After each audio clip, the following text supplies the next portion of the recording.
Hello दोस्तों, तो आज हम हिंदी लिटरेचर का पूरा सिलेबस देखने वाले हैं। इसमें शामिल रहेंगे आपके दो पेपर रहते हैं, प्रश्न पत्र 1 और प्रश्न पत्र 2।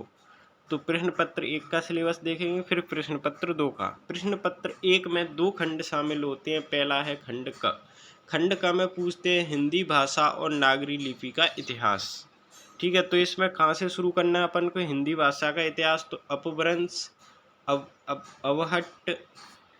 अपभ्रंश, अवहट्ट और प्रारंभिक हिंदी का व्याकरणिक तथा अनुप्रयुक्त स्वरूप। आपको अपभ्रंश और अवहट्ट का आपको क्या पढ़ना है? व्याकरणिक और अनुप्रयुक्त स्वरूप, मतलब कैसे इसको प्रयोग में लाया जाता था और इसका व्याकरण स्वरूप क्या था। इसके बाद आपको दूसरे नंबर पर पढ़ना है मध्यकाल में ब्रज और अवधि का साहित्यिक भाषा के रूप में विकास। आपको ब्रज भाषा और फिर अवधि भाषा का आपको इतिहास पढ़ना है कि इसका विकास कैसे हुआ है। इसके बाद आपको पढ़ना है सिद्ध एवं नाथ साहित्य, खुसरो, संत साहित्य, रहीम आदि कवियों और दक्कनी हिंदी में खड़ी बोली का प्रारंभिक स्वरूप। खड़ी बोली का प्रारंभिक स्वरूप कैसा था? ठीक है, दक्कनी हिंदी में। और इसके अलावा सिद्ध, नाथ साहित्य, खुसरो, संत साहित्य, रहीम, ठीक है, आदि कवियों ने कौन सी भाषा का उपयोग किया और इनकी जो रचनाएं थी उनमें भाषा का स्वरूप क्या था। दूसरा आपको चौथा पढ़ना है आपको 19वीं सदी में खड़ी बोली और नागरी लिपि का विकास। देखो, खड़ी बोली और नागरी लिपि का विकास कैसे हुआ ये आपको पढ़ना है। फिर आपको पढ़ना है हिंदी भाषा और नागरी लिपि का मानकीकरण। जैसे हिंदी भाषा और नागरी लिपि का मानकीकरण हुआ, स्टैंडर्डाइजेशन हुआ, तो वो आपको पढ़ना है।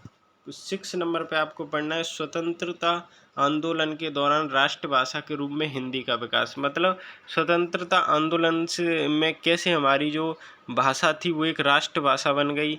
आपको पता ही होगा कि आंदोलनों में इसका प्रयोग हुआ, यहाँ भाषण वहाँ भाषण, तो न्यूज़पेपर साहित्य में ऐसे ये एक राष्ट्रभाषा बन गई। फिर इसके अलावा आपको 7 नंबर पे पढ़ना है आपको भारतीय संघ की राजभाषा के रूप में हिंदी का विकास। हिंदी हमारे भारतीय संघ की राजभाषा है, तो आपको पढ़ना है संविधान में कौन से अनुच्छेद में कहाँ कहाँ कैसा क्या, ये सारी चीज़ें। ठीक है, क्योंकि हम एक ओवरव्यू ले रहे हैं तो जल्दी जल्दी लेंगे पूरी चर्चा। अगर आप कमेंट करना तो इस पर भी करेंगे।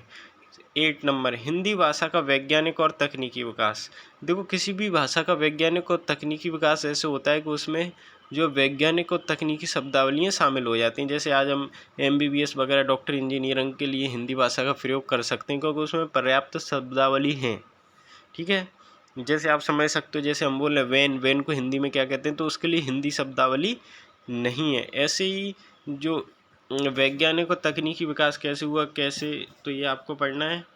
ठीक है, इसके फिर आपको 9 नंबर पे पढ़ना है हिंदी की प्रमुख बोलियां और उनका परस्पर संबंध। हिंदी की प्रमुख बोलियां कौन कौन सी हैं और भी बोलियां आपस में कैसे संबंधित हैं, क्योंकि पता है अंतर पूछ लेगा अगर आपके इस बोली और इस बोली में क्या अंतर है, इस बोली और इस बोली में क्या अंतर है। इसलिए आपको इनमें संबंध पता होना चाहिए। संबंध कैसे कि इससे थोड़ा अलग कैसे, इसमें कितने स्वर हैं तो इसमें कितने व्यंजन हैं, ऐसे। नागरी लिपि की प्रमुख विशेषताएं और उसके सुधार के प्रयास तथा मानक हिंदी का स्वरूप। नागरी लिपि की क्या क्या विशेषताएं हैं और इसमें कितने सुधार के प्रयास किए गए हैं और मानक हिंदी का स्वरूप क्या है। आपको 11 टॉपिक पढ़ना है मानक हिंदी की व्याकरणिक संरचना। मानक हिंदी मतलब जो अपन अभी हिंदी बोलते हैं उसका व्याकरण आपको पढ़ना है। तो ये आपके 11 टॉपिक हो गए। प्रश्न पत्र 1 का खंड क आपने देख लिया, ये आपको 11 टॉपिक पढ़ने हैं।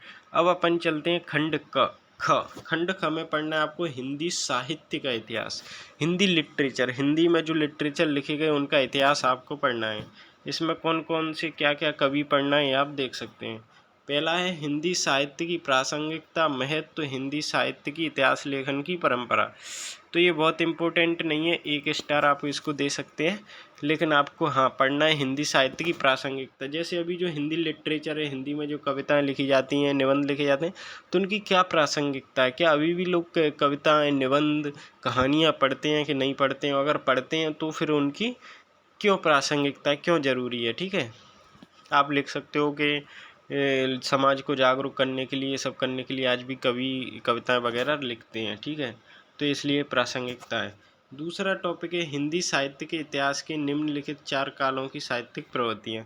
हिंदी साहित्य के इतिहास में आपको 4 काल पढ़ने होंगे। पहला काल पढ़ना है, सब नहीं पढ़ना पूरा इतिहास।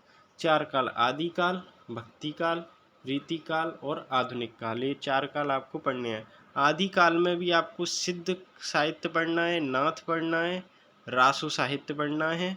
और आदि काल के जो प्रमुख कवि पढ़ने हैं वो पढ़ने आपको चंद्रवरदाई, खुसरो, हेमचंद्र और विद्यापति। ठीक है, आपको कितने 4 कवि आपको पढ़ने हैं, चंद्रवरदाई, खुसरो, हेमचंद्र और विद्यापति।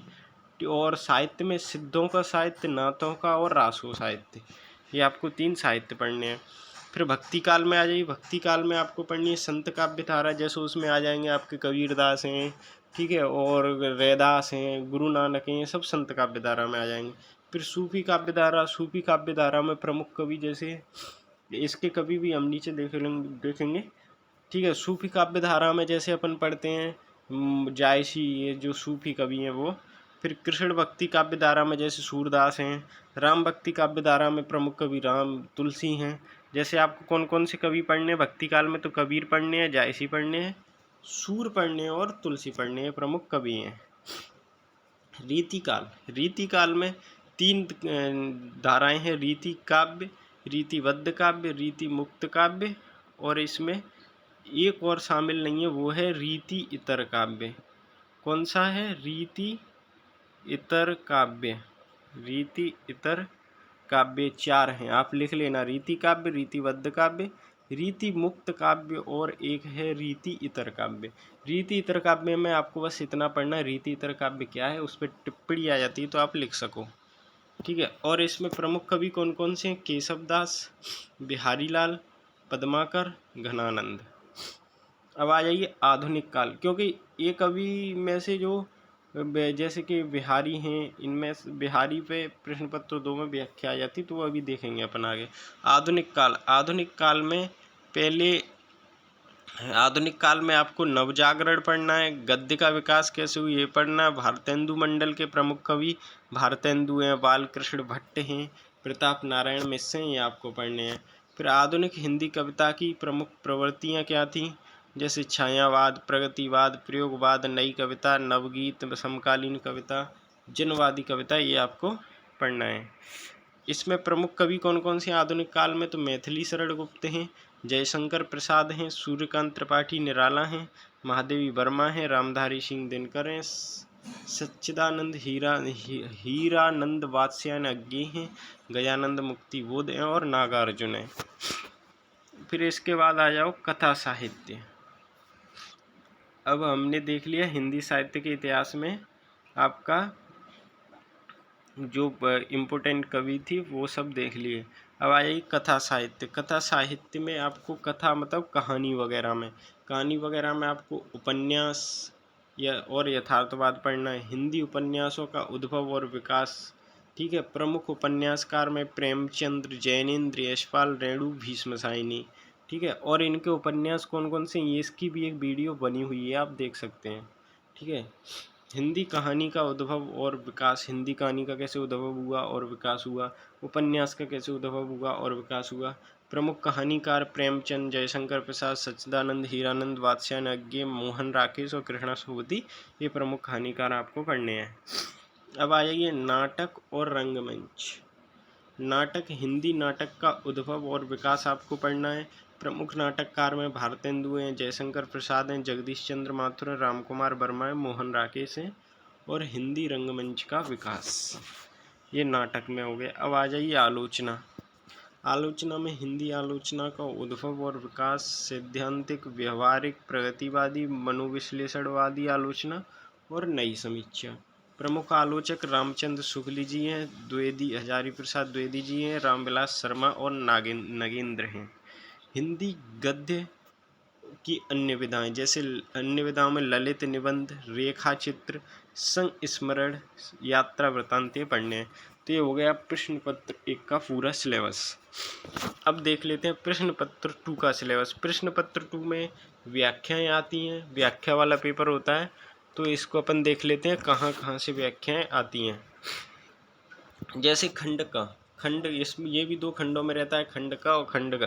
खंड का में आपको कबीर कबीर ग्रंथावली के 100 पद आपको पढ़ने हैं जो कि श्याम सुंदर दास द्वारा लिखे गए हैं। ठीक है, वहाँ से व्याख्याएं आ जाती हैं। सूरदास के भ्रमर गीत सार के 100 पद आपको पढ़ने हैं जो रामचंद्र शुक्ल जी ने लिखी है।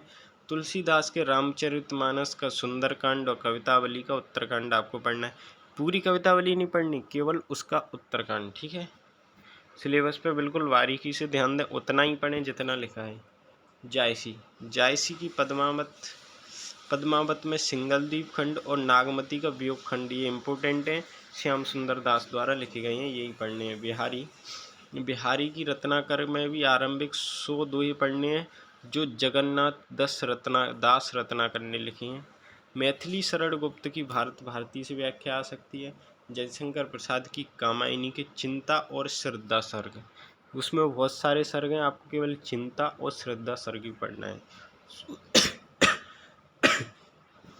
सूर्यकांत त्रिपाठी निराला की राग विराग, राम की शक्ति पूजा और कुकुरमुत्ता जो कि रामविलास शर्मा द्वारा लिखी गई है, उससे आ सकते हैं। लिखी होने का मतलब ये संकलित है, लिखी तो सूर्यकांत त्रिपाठी निराला नहीं है। रामधारी सिंह दिनकर के कुरुक्षेत्र से वो आ सकती है व्याख्या। अज्ञे के आंगन के पार द्वार, मतलब आंगन के पार द्वार में एक रचना है असाध्य वीणा, कौन सी? असाध्य वीणा, उससे आ सकती है।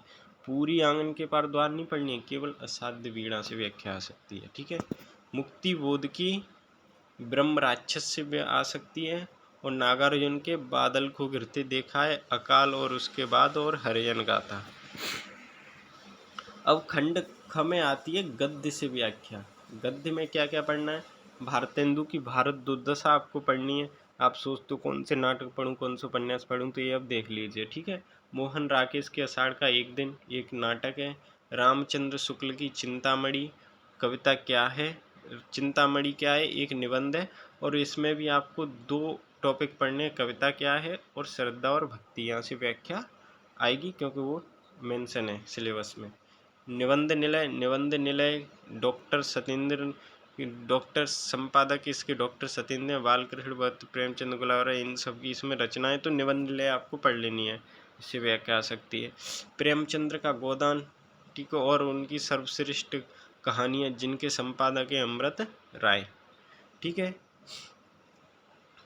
और प्रसाद की स्कंदगुप्त आपको पढ़नी है, यशपाल की दिव्या पढ़नी है, फणीश्वर नाथ रेणु का मेलांचल, मनु भंडारी का महाभोज और राजेंद्र यादव की एक दुनिया समानांतर की सभी कहानियों में से किसी से भी व्याख्या आ सकती है। तो ये था आपका पूरा सिलेबस। और इसकी किताबों अगर आप देखना चाहें तो इसकी वीडियो भी डली हुई है सारी, कौन कौन सी किताबें हैं, कौन कौन सा पूरा नाटक उपन्यास कहानी आपको खरीदनी है। Thank you.